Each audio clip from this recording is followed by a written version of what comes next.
Hello, welcome to Post-Colonial Space. I'm Masood Raja, and this video, this conversation is one of those occasional ramblings that I offer you, which are partially philosophical or reflective, but not necessarily purely educational.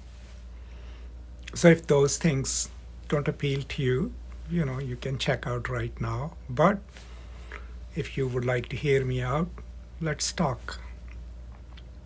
So I was just recently watching a lecture by Don Norman, who is the father or grandfather of what we call design thinking, right? He coined the term user-centered design, right? And he now calls it human-centered design. So this is someone who is a huge name in design thinking and in programming worlds and in user research world, right? User experience research world.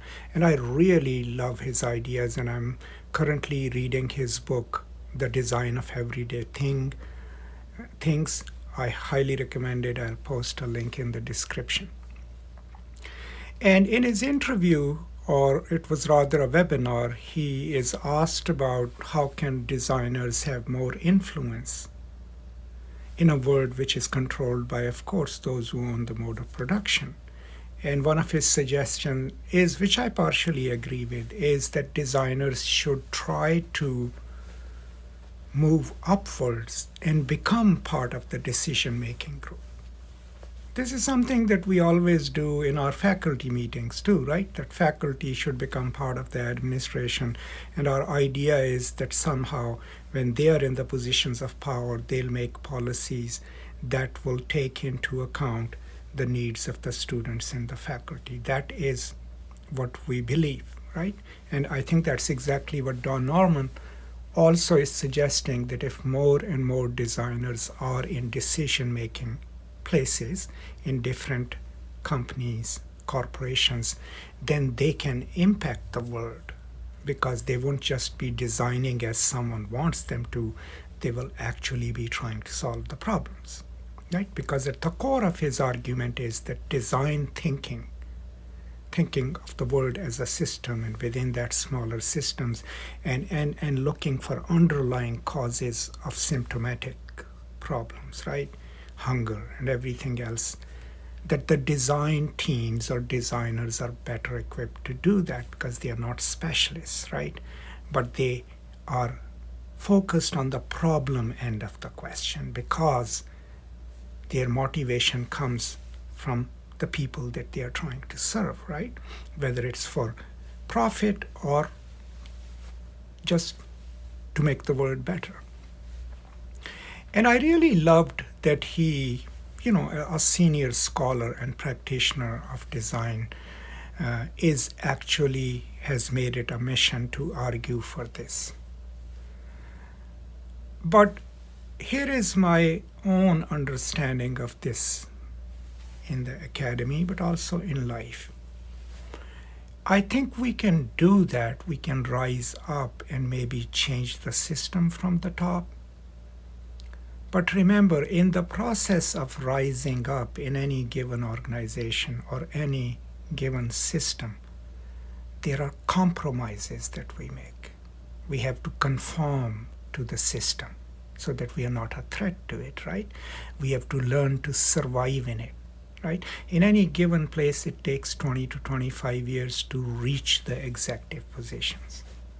The problem is that by the time we get to that point, we have already made so many compromises that we somehow always become part of the system and start seeing the world from the top and forget about where we came from. This has been a great philosophical problem. In Muslim history, for example, I think it was from the Abbasid Empire, there was a powerful wazir, right? One of the most powerful ministers of the caliph. And every day, around 2 o'clock, and this is an apocryphal story, this is not a factual historical story, but the mythology is important, right? He would retire into a small room for about an hour and then come back and join the court and everything else. And after a while, people started pointing to it. What does he do in there? Why does he go in there? And it was reported to the caliph, of course. An investigation was launched. So finally, he takes those people to that room.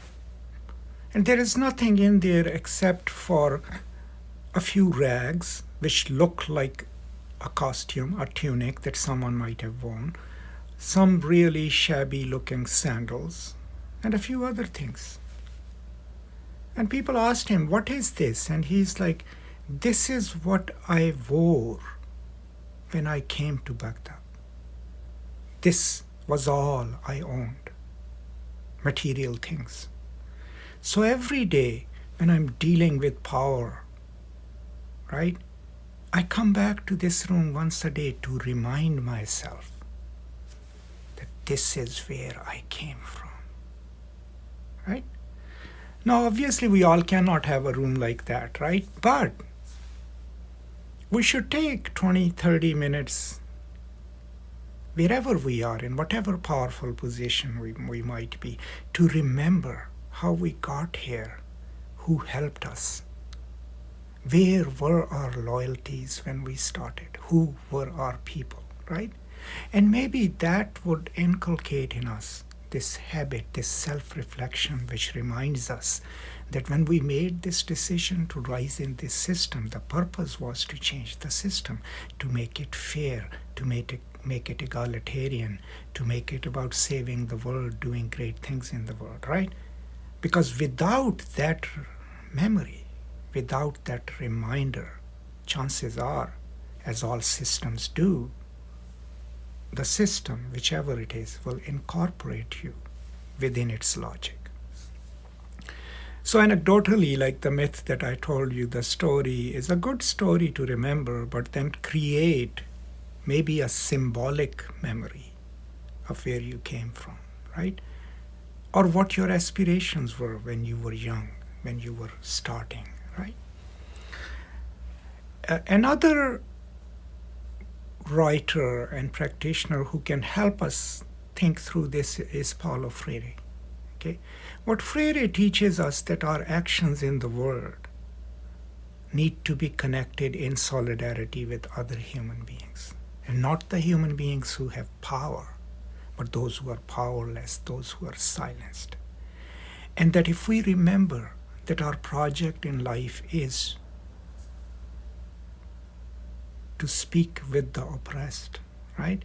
To keep our loyalties with them, to keep those who are overworked, contingent faculty, whatever, right? Wherever you are. Then chances are that we'll constantly keep retraining ourselves into our priorities, right? We'll stay focused on what we had set out to do, right? To help people. To not tell them this is how things are done, right? So it's not a deeply philosophical way of thinking of it, but this is how I remember where I came from. This is how I always deal with things, right? If a student sends me a question, I remember how I felt as an international student.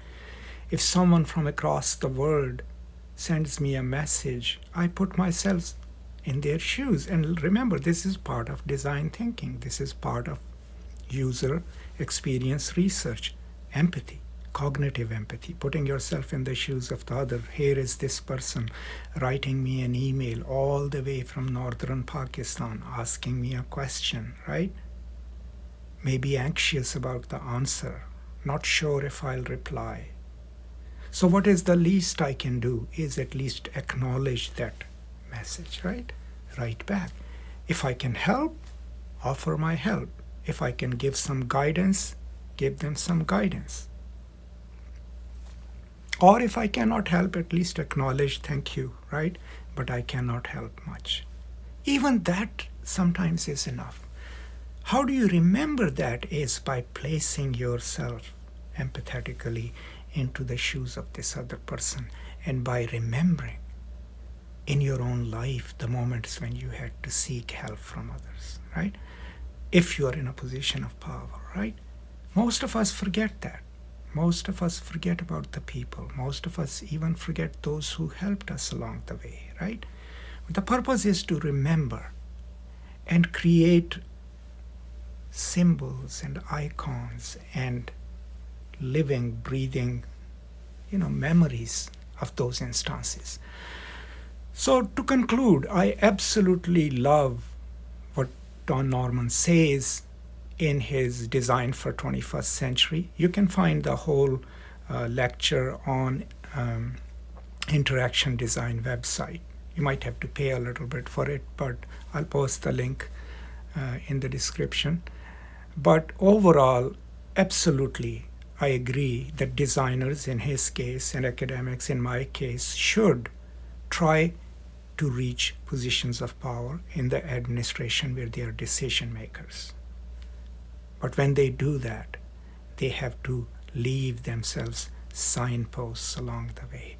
They have to remember where they came from. They have to constantly be connected to the people, right?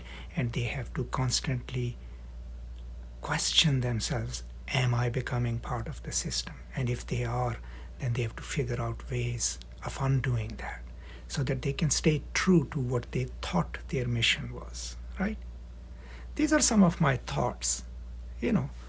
We live in large, powerful systems. They shape our bodies and our consciousness and our very souls, right?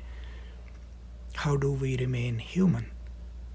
How do we remain like people who care about others? How we keep our compassion, our care for the others, I think, is through these memories and is through constant reminders of what we had planned to do in our lives, and learning from the people, learning from your students, from your co-workers, from activists, right?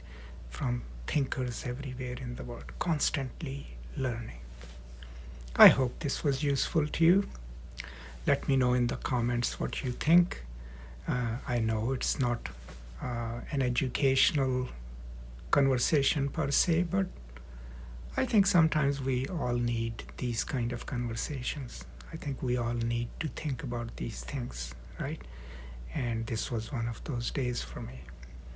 Thank you so much. I hope you're taking care of each other. Please continue to do so. As always, I will now see you next time. Until then, from me to you, peace and love.